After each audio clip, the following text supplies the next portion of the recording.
Wah, Dot, seru juga nih main kapal-kapalannya. Kak Rara dan Kak Sinta. Iya nih Kak, keren kan? Seperti kapal-kapal nelayan. Aku mau lihat dong. Iya, keren banget. Tinggal kita tambahin ikan di bawahnya. Oh iya, seperti nelayan sungguhan ya. Oh iya, kalian tahu nggak kalau ada 2 jenis nelayan yang menangkap ikan di laut? Bukannya semua nelayan itu sama ya Kak? Gimana kalau kita cari tahu sama-sama? Ayo Kak, boleh. Tapi sebelumnya kita sapa dulu nih teman-teman kelas 3 SD di rumah. Halo teman-teman kelas 3 SD. Apa kabar teman-teman dan ayah bunda hebat di rumah? Semoga sehat selalu ya. Berjumpa lagi bersama Kak Rara, Dodi dan Sinta dalam program kesayangan kita yaitu Belajar dari Rumah. Teman-teman, hari ini kita akan belajar tentang nelayan nih. Tapi sebelum itu kita memulai dengan berdoa ya. Berdoa dilakukan sesuai kepercayaan masing-masing. Berdoa dimulai. Berdoa selesai. Teman-teman, Dodi tadi sudah memberitahu bahwa hari ini kita akan belajar tentang nelayan. Apakah teman-teman tahu 2 jenis nelayan yang menangkap ikan?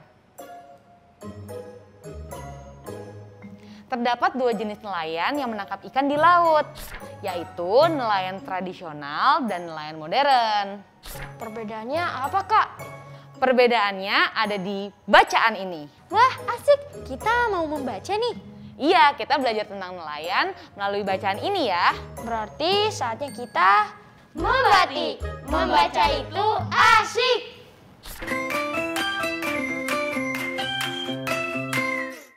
Teman-teman, sesi membatik kali ini adalah terbimbing ya. Judul bacaan kali ini adalah Kehidupan Nelayan. Nanti Dodi dan Sinta bantu Kak Rara baca juga ya cerita ini. Jangan lupa disimak baik-baik karena setelah bacaan kita akan menjawab pertanyaan bersama-sama. Oke? Kehidupan nelayan.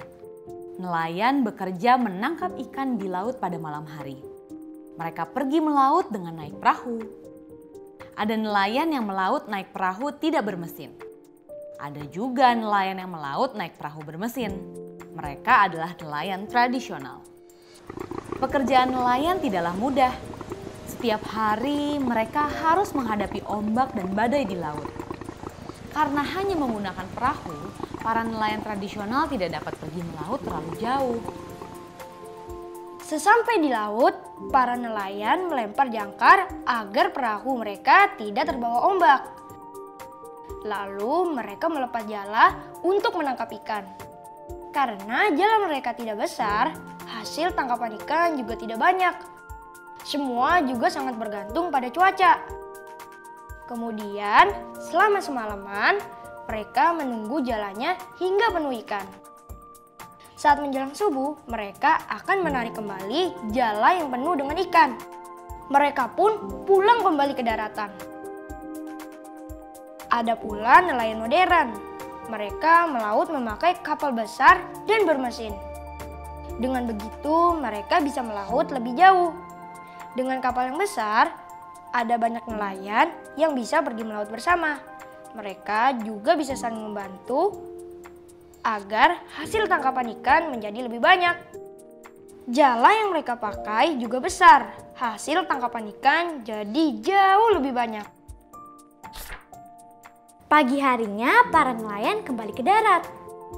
Sesampai di darat, mereka akan menurunkan ikan-ikan hasil tangkapan semalam.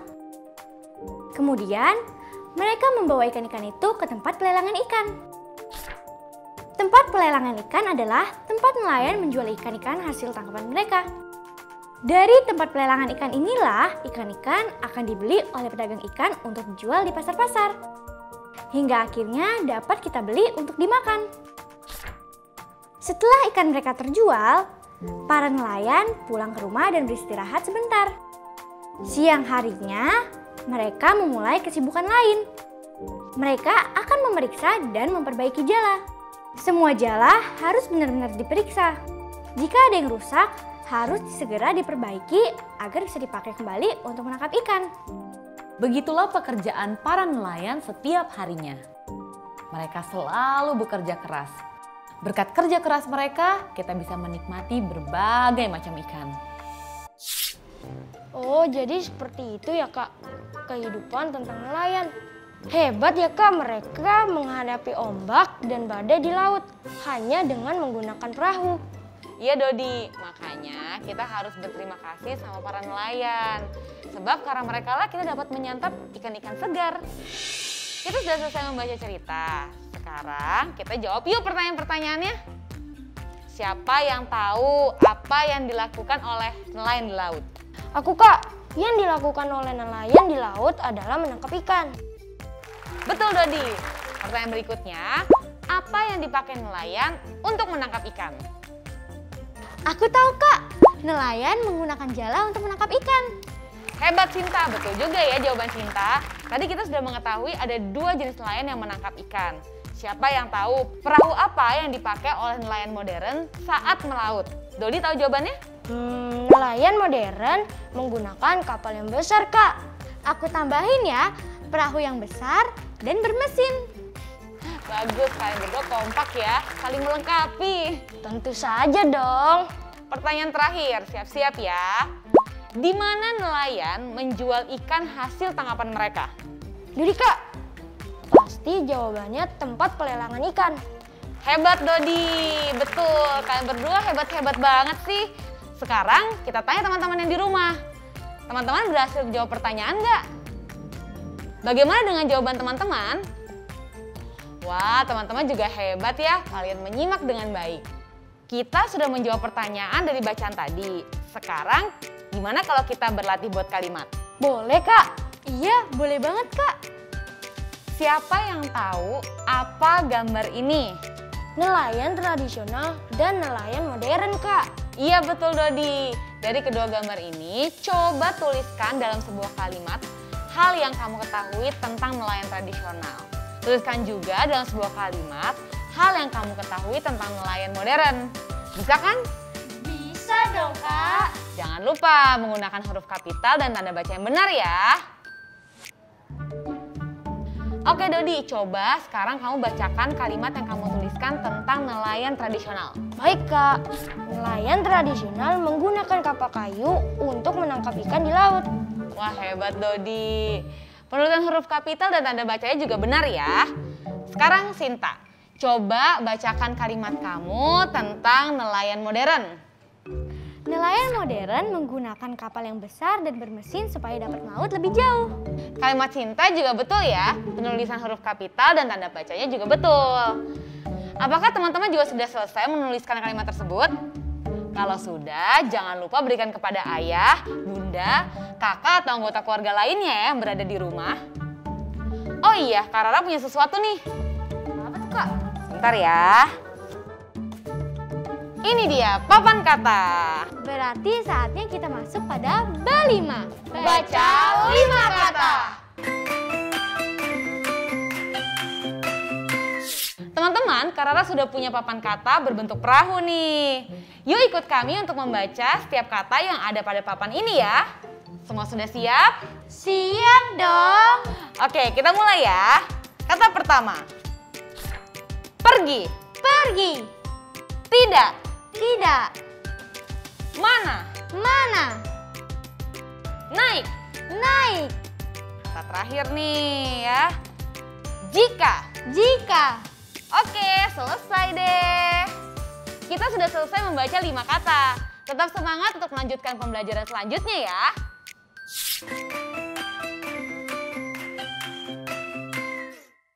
Kak Rara, nanti sore aku ingin membeli kolak. Harga kolaknya Rp11.900. Wah, enak dong. Emangnya kamu mau beli berapa banyak? Aku mau beli 7 Kak. Aku punya uang Rp50.000. Wah, emangnya cukup ya? Sepertinya sih cukup, Kak. Teman-teman, Dodi mau beli kolak. Menurut perkiraan kalian, apakah Dodi bisa membeli 7 kolak dengan uang Rp50.000? Coba kalian perkirakan tanpa melakukan perhitungan angka bersama ayah, bunda, kakak, atau anggota keluarga lainnya ya.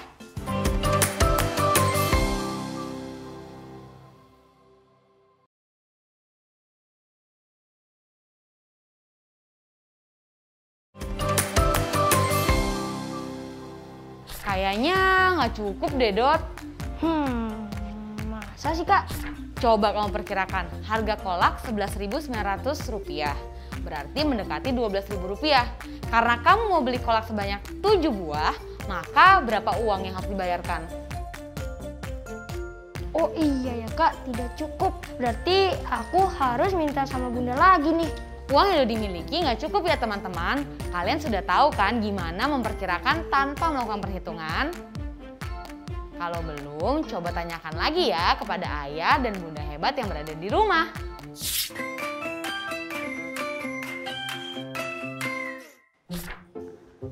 Wah, Dodi mau berlayar kemana, Dot?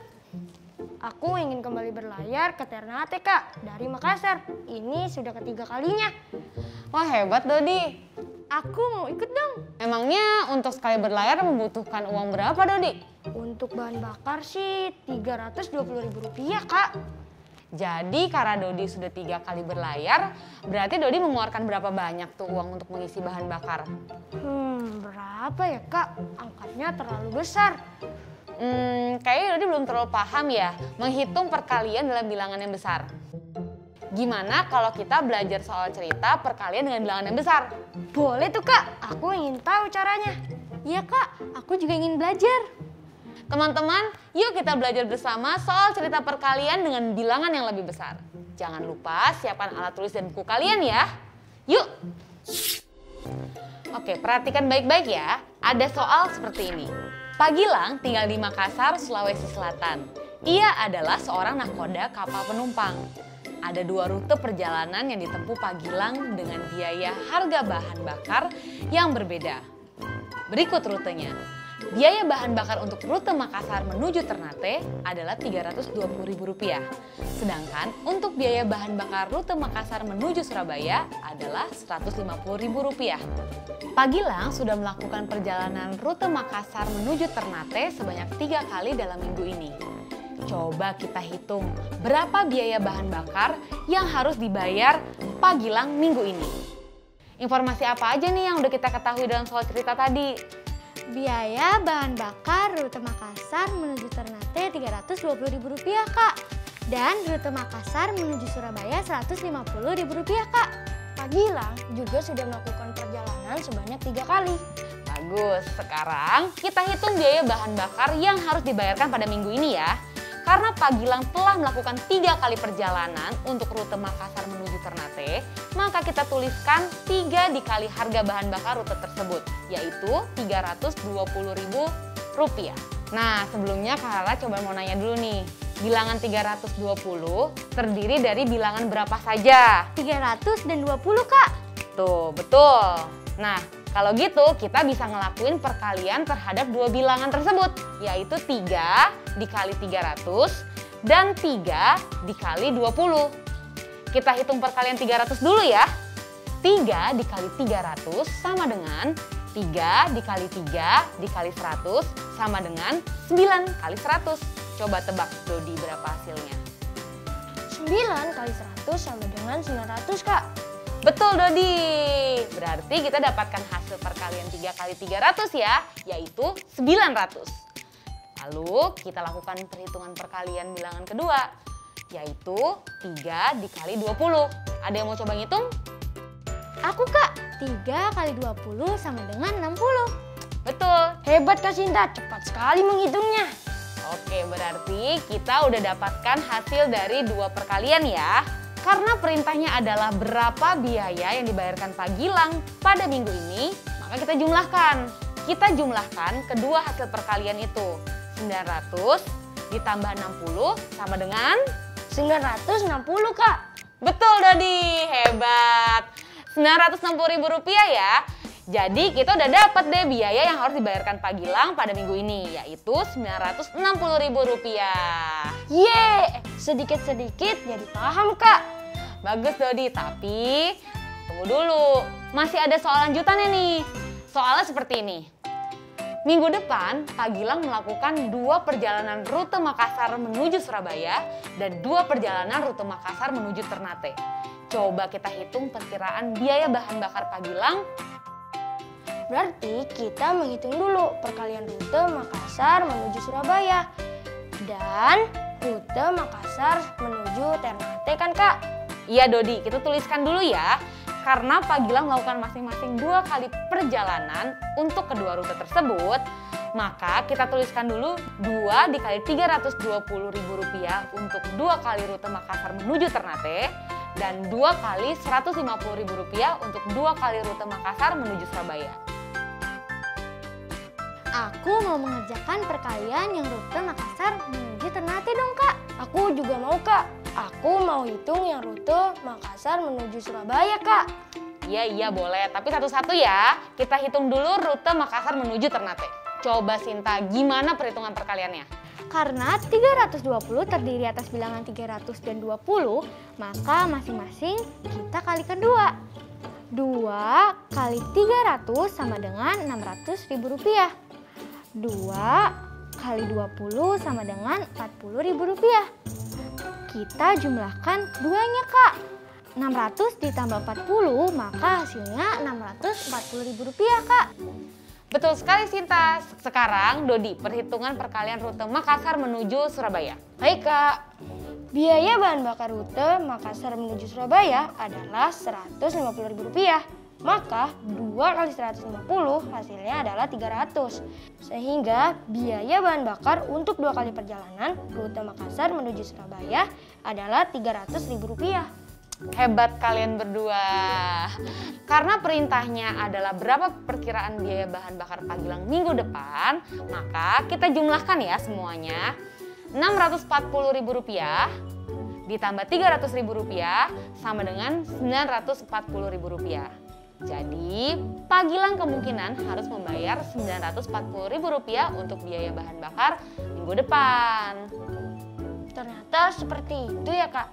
Iya Dodi. Oh iya, minggu lalu kan kita sudah belajar tuh tentang nilai mata uang. Kira-kira dari hasil perkalian tadi, Pak Gilang harus membayar uang sebanyak? Tadi kemungkinan harus dibayarkan Rp940.000. Berarti jenis uang kertasnya Rp100.000 sebanyak 10 lembar Kak. Wah, kalian memang hebat ya. Iya dong Kak, ini buah dari hasil latihan kami. Hebat kalau gitu. Oke, apakah teman-teman juga sudah mengerti menghitung soal cerita perkalian yang memiliki bilangan lebih besar? Hebat. Bagi yang belum paham, kalian bisa bertanya kepada ayah dan bunda di rumah ya. Dodi dan Sinta kan udah belajar perkalian nih. Sekarang Karana punya tabel yang berisi perkalian dengan bilangan 8, 4, dan 2. Yuk kita isi aja supaya kita lebih paham akan perkalian dan juga kita bisa menghitung di luar kepala kita. Teman-teman juga ikut mengisi yuk. Aku duluan Kak. Boleh Dodi, kamu jawab perkalian 2 kolom di atas ya. Nah kalau Sinta jawab 2 kolom di bawah. Siap Kak. 8 kali 1 sama dengan 8. 8 kali 2 sama dengan 16. 8 kali 3 sama dengan 24. 8 kali 4 sama dengan 32. 8 kali 5 sama dengan 40. Lalu 2 kali 4 sama dengan 8. 4 kali 4 sama dengan 16. 4 kali 6 sama dengan 24. 4 kali 8 sama dengan 32. 4 kali 5 sama dengan 20. Wih, Dodi hebat bisa menghitung di luar kepala dengan cepat. Iya dong Kak, aku bisa karena terbiasa. Bagus, sekarang giliran Sinta. Baik Kak. 8 kali 6 sama dengan 48. 8 kali 7 sama dengan 56. 8 kali 8 sama dengan 64. 8 kali 9 sama dengan 72.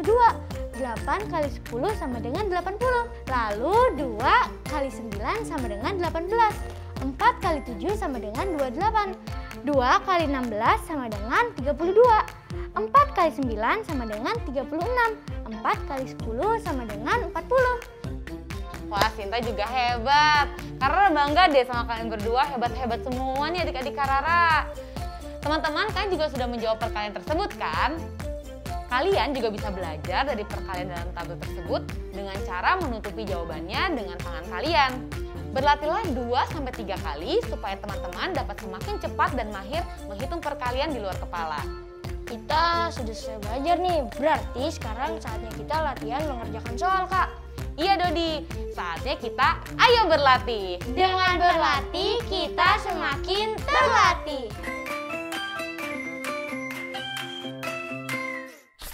Nah, kali ini Karara mau mengajak kalian mengerjakan latihan soal sambil bermain. Apa tuh Kak permainannya? Permainannya seperti ini. Karara sudah memiliki beberapa bilangan yang teracak. Coba yuk kita temukan 12 perkalian yang tersembunyi. Tapi kali ini kita mencari perkalian dengan bilangan 8 ya. Contohnya seperti ini. Karara menemukan perkalian 8 kali 1 sama dengan 8. Seperti itu ya. Selamat mengerjakan.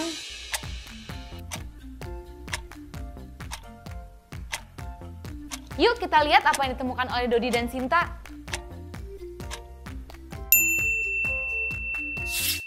Delapan kali 10 sama dengan 80 Kak. 8 kali 6 sama dengan 48. 8 kali 7 sama dengan 56 Kak.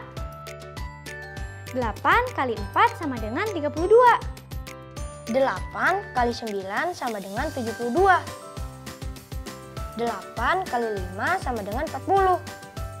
8 kali 3 sama dengan 24. 8 kali 2 sama dengan 16. Tinggal dikit lagi nih, coba teman-teman melanjutkan mengerjakan sendiri ya. Jangan lupa ajak ayah dan bunda untuk mengerjakan ya. Seru ya Kak mencari perkalian tersembunyi. Iya Dodi, selain menyenangkan, kita juga jadi semakin paham tentang perkalian ya. Teman-teman di rumah, kita udah sampai nih di penghujung program. Banyak sekali pelajaran yang kita dapatkan hari ini. Terima kasih untuk teman-teman dan ayah bunda hebat yang sudah menyaksikan program ini. Tetap jaga kesehatan, jangan lupa tetap terapkan 5M, memakai masker, mencuci tangan, menjaga jarak, mengurangi mobilitas, dan menghindari kerumunan agar kita bisa memutus rantai penyebaran COVID-19. Sampai jumpa lagi teman-teman. Sekarang tetap belajar dari rumah ya teman-teman.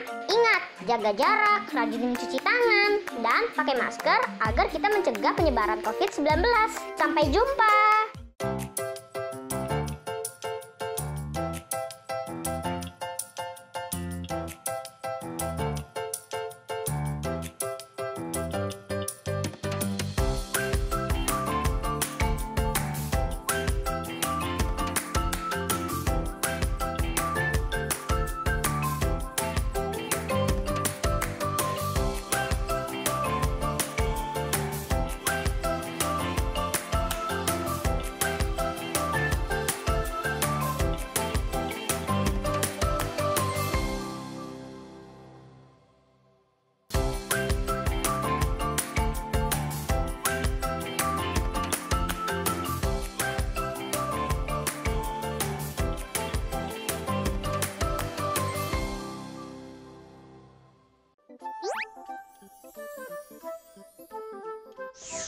Halo sahabat Dikbud, di masa kebiasaan baru seperti sekarang ini, ingat selalu pesan ibu.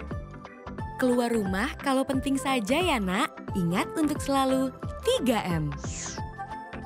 3M itu mudah dilakukan dan bisa mencegah penyebaran virus corona.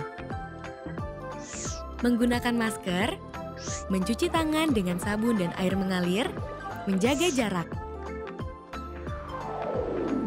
Sahabat Dikbud, kalau kamu sayang keluarga, jangan bawa virus ke rumah ya. Ingat pesan ibu, ingat 3M.